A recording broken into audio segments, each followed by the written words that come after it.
ये मेरे पौ 12। आपकी चाल स्वामी।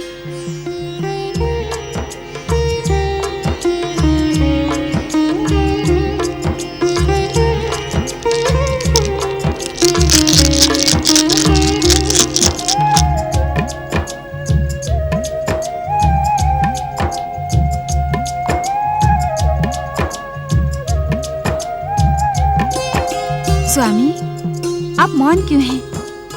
पास से चलते क्यों नहीं? किन विचारों में खो गए स्वामी? अपनी चाल चलिए ना। क्या चाल चलूं देवी?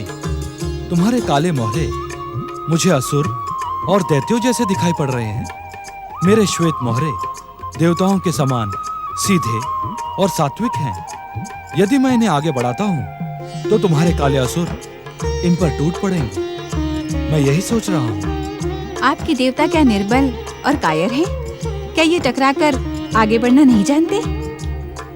असुरों की तामसिक शक्ति से तो सभी डरते हैं। डरते तो तब हैं स्वामी, जब असुरों की तामसिक शक्ति को असुरों के आराध्य शिव शंकर की कृपा प्राप्त हो जाती है। परंतु अंत में सात्विक शक्ति के सामने तामसिक शक्ति को पराजित होना ही पड़ता है। मेरे मोहरे तामसिक असुर और आपके मोहरे सात्विक देवता, ये मेरा अपमान है स्वामी। जाइए, मैं आपके साथ नहीं खेलूंगी। बच्चों के समान खेल खेल में रुकना अच्छी बात नहीं है देवी। हम निर्जीव मोहरों के साथ चौसर खेल रहे थे। आपने अपने मोहरों को देवता और मेरे मोहरों को असुर बता दिया। क्या ऐसा करके आपने मुझे नीचा दिखाने का प्रयास नहीं किया? देवी पार्वती, तुम्हारा एक रूप कालिका भी है। यदि कालिका के काले मोहरों को असुरों की उपमा दी गई है तो ये तुम्हारी कालिका शक्ति का सम्मान है। तुम्हारे मोहरे मेरे मोहरों से अधिक शक्तिशाली हैं। ये सुनकर तो तुम्हें प्रसन्न होना चाहिए। अपना अपमान देख और सुनकर मैं प्रसन्न नहीं हो सकती। मैं आपके साथ नहीं खेलूंगी। रोष त्याग दो देवी। तुम्हारे श्रीमुख पर तो मुस्कान भली लगती है। आओ बैठो, खेल से भागो नहीं। हो सकता है आज असुरों के सामने देवताओं की विजय हो जाए। आप बार बार वही बात दोहराकर मेरा अपमान कर रहे हैं। मैं यहाँ नहीं बैठूंगी, आपके साथ नहीं खेलूंगी।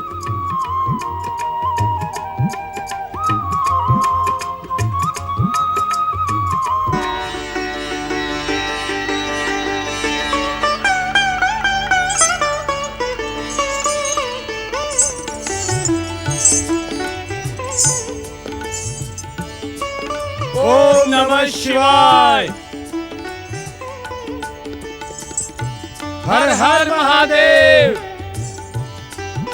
जय श्री गजानन गणेश। समझ में नहीं आता नंदी महाराज, गौरी पुत्र किससे बातें करते रहते हैं? समझ में तो मेरे भी कुछ नहीं आ रहा है भृंगी महाराज। जब से गौरी पुत्र लौट कर आए हैं तब से प्राय इसी प्रकार खोए खोए रहते हैं। हमें इनका ध्यान भंग करके इनसे पूछना चाहिए। शिव शिव शिव शिव शिव। भृंगी महाराज, क्या आप इनका वो रूप भूल गए जब इन्होंने माता पार्वती के द्वार पर खड़े होकर अपने दंड से हम सबको आहत कर दिया था?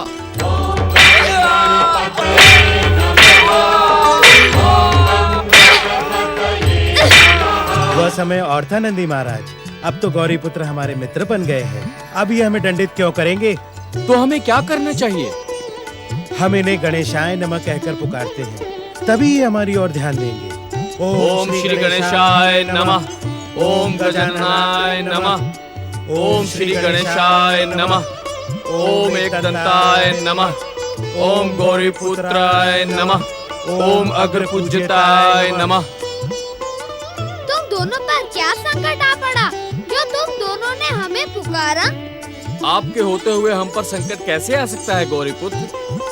हम तो ये जानना चाहते हैं, आप अकेले किससे बातें करते रहते हैं?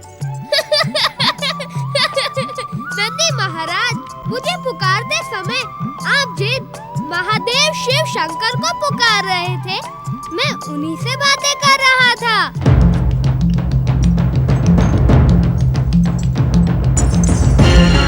गजानन,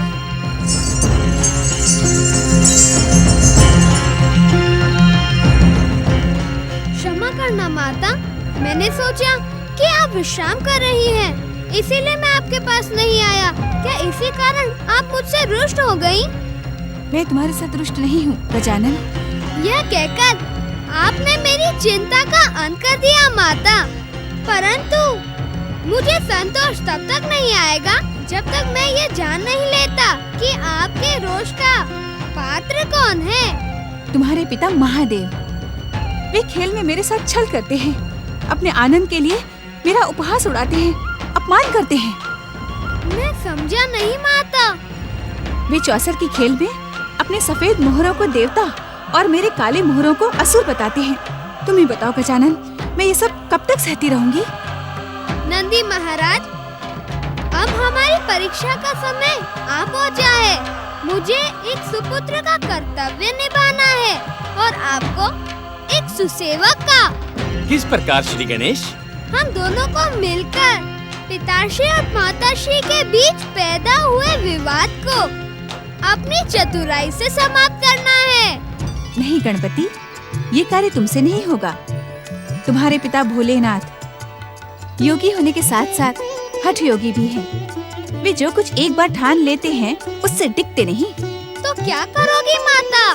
मैंने निर्णय कर लिया है कि जब तक भोलेनाथ स्वयं अपनी भूल स्वीकार करके मुझे बार बार रोष दिलाने का हठ नहीं छोड़ेंगे, मैं उनसे बात नहीं करूंगी। अब तो पिताश्री को मनाने के अतिरिक्त अन्य कोई उपाय नहीं है नंदी महाराज। चलिए। श्री गणेश, महादेव को मनाने से पहले हमें माता को शांत करने का प्रयास करना होगा। मैं माता को आपसे अधिक जानता हूँ नंदी महाराज। चलिए।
तुम दोनों कब आए?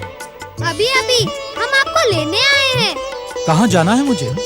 माता का रोष शांत करने पिताश्री। कैलाश में माता पार्वती का अप्रसन्न रहना शुभ नहीं है। हमने तो ऐसा कुछ भी नहीं कहा। वे ही खेल खेल में रूठकर चली गईं। स्वामी, हो सकता है कि माता आपकी लीला ना समझी हो। माता की मति पर संदेह ना करो नंदी महाराज। इस संसार में जो कुछ भी घटता है वह हमारे माता और पिता की इच्छा से ही घटता है। अभी भी जो होगा वह शुभ ही होगा। मैं जानता हूँ पिताश्री, आपने जानबूझकर माता की उत्तेजना को जगाने के लिए चौसर की यह बिसात बिछाई थी, जिससे हम दोनों सक्रिय हो और कार्तिकेय भैया के जाने से जो उदासी मुझ पर छा गई है वह दूर हो जाए। अभी तक तुम्हारी माता ही कहती थी, अब मुझे भी आभास होने लगा है कि तुम चतुर होने के साथ ही साथ नटखट भी हो गए हो। पिताश्री, अब आप अपने इस नटखट पुत्र का एक निवेदन भी स्वीकार कर लें। कैसा निवेदन पुत्र? अब जब भी आप माता के साथ चौसर का खेल खेलें, उससे पहले मुझे मुझे बुलवा लें। इसीलिए मैं आप दोनों से किसी को भी रोष होने का अवसर नहीं दूंगा। मुझे तुम्हारा निवेदन स्वीकार है पुत्र। चलो पुत्र गणेश।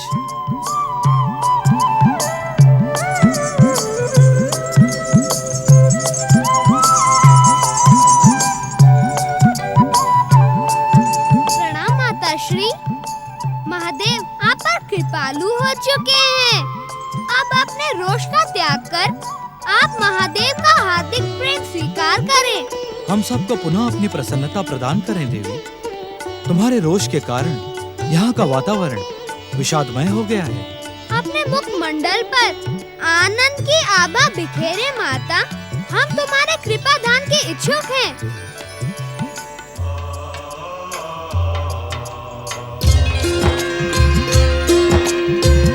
सांब सदाशिव की जय। माता पार्वती की जय। अब बोलो माता। ओम नमः शिवाय। ओम नमः शिवाय। नमः शिवाय। ओम नमः शिवाय। ओम नमः। दैत्यराज, देवांतक, नरांतक, तुम्हें दैत्य जाति के गौरव की शपथ। तुरंत प्रकट होकर मेरी आज्ञा का पालन करो, अन्यथा मैं दैत्य माता दिति अपने क्रोध से सब कुछ भस्म कर दूंगी।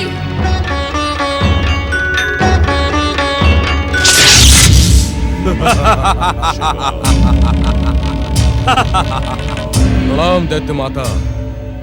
हमारे लिए क्या आज्ञा है दैत्य माता?